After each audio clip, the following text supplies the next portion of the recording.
Menia Koukougianni is the founder of NGO KARKINAKI, Awareness for Childhood and Adolescent Cancer, and a member of Health First Europe's AMR patient group.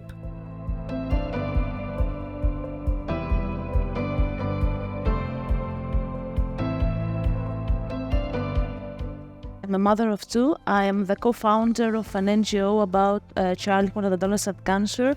And as you probably can imagine, my story starts when my daughter was diagnosed with leukemia. A lot of kids that are under treatment for their cancer, they got a lot of infections. Until recently, our pediatric oncology hospital in Greece was champion in infections. And we are losing kids not from their cancer, but from infections, because antibiotics cannot fight these infections.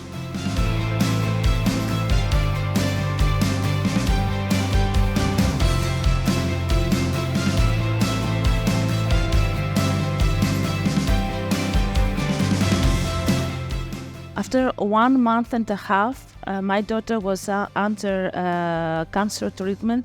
She had a nosocomial infection. Pseudomonas, right? Yes. And she had to stop 2 months her cancer treatment.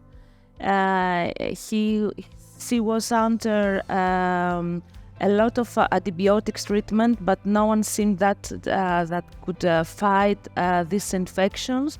We were very worried, very stressful, because she had cancer and she couldn't proceed with her treatment because of the infection.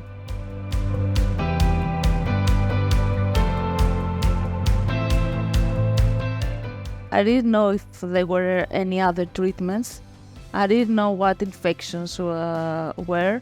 I thought that when you are in a hospital, no infections could happen. I was always known that my kid got infections from their school, from their community, and not in the hospital. So hearing that our daughter had an infection while she was in the hospital under cancer treatment, it was a shock. But then I didn't have any other choice. I had to trust the doctors. I had to trust what they are telling us, because my kid was suffering and I couldn't know where to find information. And also, as I remember, I didn't Google it. I didn't. Yes, because I was crying all the time, so I couldn't see my screen. But now, after our experience, I demand from the doctors to provide us more information about what is happening and what are the treatment options. And I also demand from the doctors to explain to us what are going to be the late effects of using so many antibiotics. And this is when we start also talking about infections, talking about AMR, talking about antibiotics, because our first question as a parents was, why you can't give her an antibiotics to stop the infection? She's having cancer. Please save her. Is my daughter going to live? What are going to be the late effects of her cancer treatment? And then starting questioning ourselves about the new mission in our lives. Fortunately, our daughter was fine. She ended her treatment after 2 years. Now she's 13 years old. She's a survivor of childhood cancer, but a lot of questions and a lot of problems raised for our families. And this was a trigger to provide answers to the problems we had as a family, and probably all the families that enter a pediatric oncology hospital had and will have the same problems.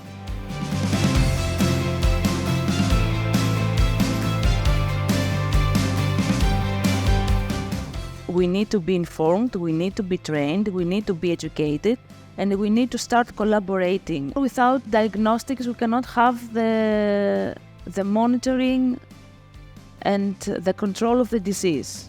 We need to have diagnostics to know what is going wrong with us. And I'm talking as a caregiver. I'm not a specialist in the medicine field.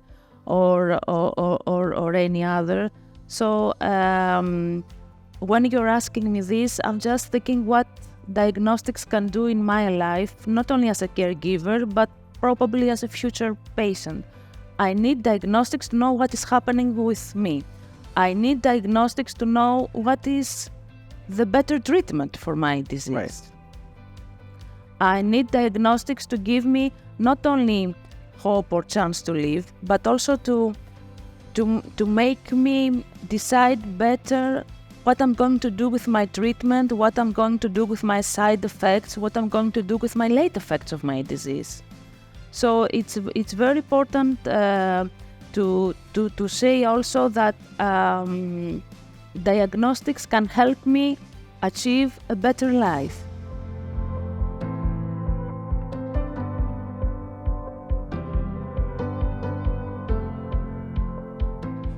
We can achieve together better education. This is something very, very important. Patients and patients advocates need to be more educated, but also companies, industries, and all the other stakeholders need to be educated about what the patient wants and how the patient sees and feels about diagnostics. Secondly, diagnostics can help on the decision making of the patient and the patient journey. That is also very important. Diagnostics and patients can work together for prevention and for public health. Yes. Especially for public health. And after the COVID experience, we have to raise our voice stronger about public health and how can diagnostics help us for achieving better public health.